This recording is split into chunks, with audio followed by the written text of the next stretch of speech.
Május 25-e péntek reggel, jó reggelt kívánok Önöknek is újra, és jó reggelt kívánok a Demokratikus Koalíció alelnökének. Azt olvasom, Niedermüller úr, hogy azt írja, hogy a Demokratikus Koalíció elutasítja a Kádár-rendszer politikai örökségét. Miért valaki megvádolta Önöket azzal, hogy a Kádár-rendszer politikai örökösei? Jó reggelt kívánok! Nem, ezzel nem vádoltak még minket.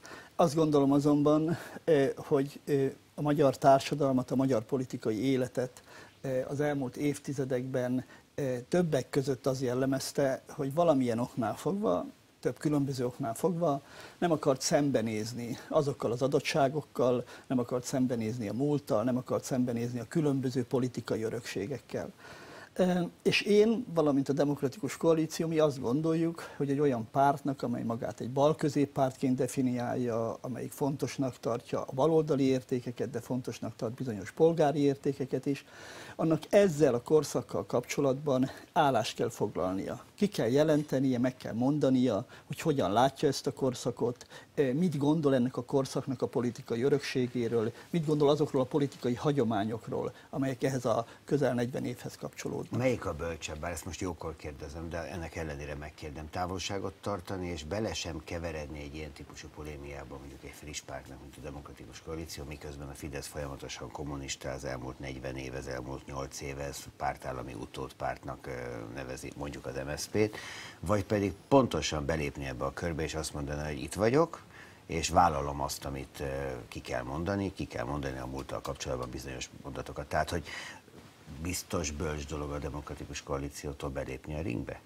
Ez én azt gondolom, hogy ez nem annak a kérdése, hogy bölcs dolog vagy nem bölcs dolog, ezt egy erkölcsi kötelességnek tekintjük. Főleg azért, amit ön éppen az előbb említett, mert a jelenlegi kormánypárt otromban és ostobán kommunistázik, összemos különböző történeti korszakokat, vádaskodik, stigmatizál. Ebben a helyzetben azt gondolom rendkívül fontos, hogy kimondjuk, hogy vannak másfajta megközelítések is. Hogy nem egyszerűen ilyen stemplikkel, ilyen bélyegekkel kell korszakokat, politikai irányzatokat, gondolkodásmódokat minősíteni. Nem lehet mindenkit lekommunistázni, nem lehet azt mondani, amit az országgyűlés elnöke mondott, hogy szégyen, hogy a baloldali pártok képviselői, az MSZP képviselői ott ülnek a parlamentben. Azt gondolom, hogy egy differenciáltabb kezelésre van szükség. Arra van szükség, hogy ez a társadalom szembenézzen a múltjával, és pontosan azt gondolom, hogy egy friss párt, ahogy ön nevezte a Demokratikus Koalíciót, annak ez egy fontos politikai és erkölcsi kötelezettsége és kötelessége, hogy felrúgja ezeket a tabukat, hogy azt mondja, hogy igen, máshogy is lehet és kell gondolkodni ezekről a kérdésekről. De azt a fura kettőséget például mivel magyarázza, hogy egyrészt a társadalom egy jelentős része örömmel kommunistáz bármikor, amikor arra egy rendezvényen mondjuk felszólítást kap, másfele pedig, de lehet, hogy ez ugyanaz a halmaz is, meg nosztalgiával gondol vissza arra a Kádár korszakra, amivel kapcsolatban a jelenlegi szereplőket simán stigmatizálja, hogy önt idézzem. Én azt gondolom, hogy akik ma nosztalgiával tekintenek vissza a Kádár korszakra, az egyrészt egy generációs kérdés. Azok, akik én is az életemnek egy nem elhanyagolható részét a Kádár rendszerbe éltem meg, és jól tudjuk, hogy ennek a nosztalgiának vannak ilyen az egyéni életpályával, akkor voltunk fiatalok, akkor történt ez magad, ezzel függ össze. A másik része persze azzal, hogy a nosztalgiázás az mindig egy adott helyzetből való visszatekintés. Tehát azok az emberek, azok a társadalmi rétegek és csoportok, amelyek ma úgy érzik, hogy az életük elbizonytalanodott, fenyegeti őket a társadalmi lecsúszás veszélye, azok számára hirtelen egy minta lesz az a fajta viszonylagos anyagi biztonság, ami a Kádár rendszerben jelen volt. És azért tudnak ugyanarra a Kádár rendszerre örömmel visszagondolni, miközben mondjuk egy Fidesz rendezvényen a Kossuth téren tapsolnak, mert ugyanazt várják a jelenlegi kormánytól, a gondoskodó államot? Ez én azt gondolom, hogy a jelenlegi kormány lehet, nagyon sok... Ezt én most nagyon leegyszerűsítem, persze. Nem, de én azt gondolom, hogy a jelenlegi kormány nagyon sok tekintetben azt a fajta politikai kultúrát képviseli, amit a Kádár rendszer is, hogy majd mi megvédünk titeket, majd mi garantáljuk a biztonságotokat, csak bizonyos tabukat tessék betartani, és bizonyos politikai szabadságjogokat tessék lemondani.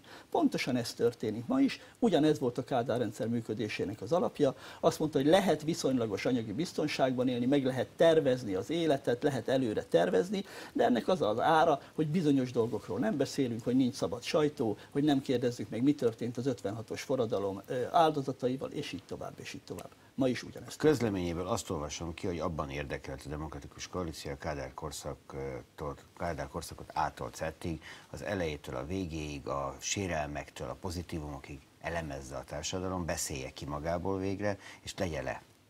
lehessen azt mondani, hogy itt a vége. Azt mondja a Fidesz parlamenti frakcióvezetője, egy követ fújnak, hogy a pártjának nem érdeke, hogy bármi is titokban maradjon a Kádár rendszer bűneiből. Hát ugyanazt mondják, kicsit másképp, de ugyanazt, nem? Ugye eltekintve attól, hogy a kormánypárt nem hajlandó az ügynöklisták ügyében például semmiféle érdemi lépésre. Eltekintve ugye A demokratikus koalíció ezt nagyon szeretné, ezt az ügynöklista ügyet lezárni? Nem lezárni szeretnénk, hanem azt szeretnénk, és ez egy nagyon fontos mozzanat, azt gondolom ebben a lassan kialakuló vitában, hogy ez a közlemény is, ez nem arról szól, hogy zárjunk le valamit, hanem pontosan az ellenkezőjét. Pontosan azt szeretnénk elérni, hogy nézzünk végre szembe azzal, hogy mi történt az elmúlt, mi történt 1956 és 1989 De ezzel azt mondja, hogy el sem kezdtük. Lényegében nem kezdtük el.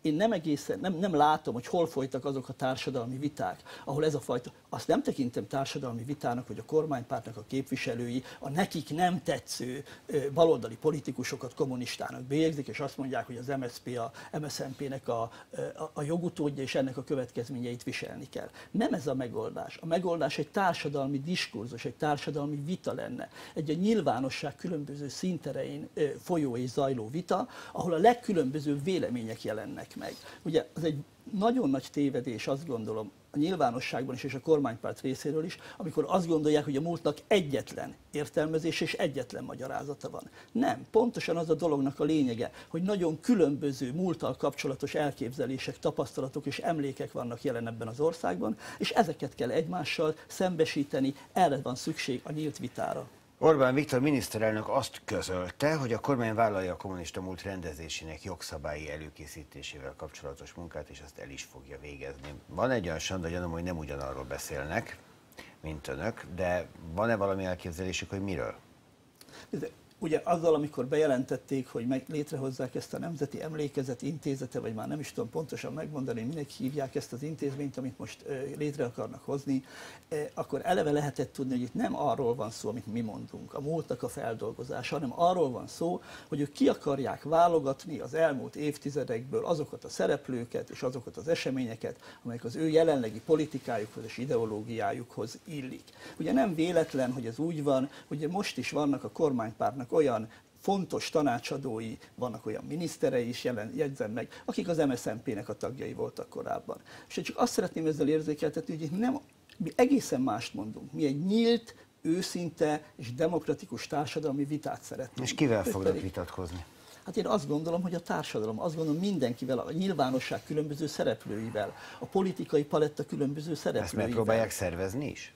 Én azt gondolom, hogy ezt meg fogjuk próbálni szervezni, és meg fogjuk próbálni legalábbis különböző kezdeményezésekkel abban az irányba segíteni a politikai életet, a nyilvánosságot, hogy legyenek ilyen viták, legyenek ilyen összeütközések, szembesülések és szembesítések. Niedermüller Péter, köszönöm szépen.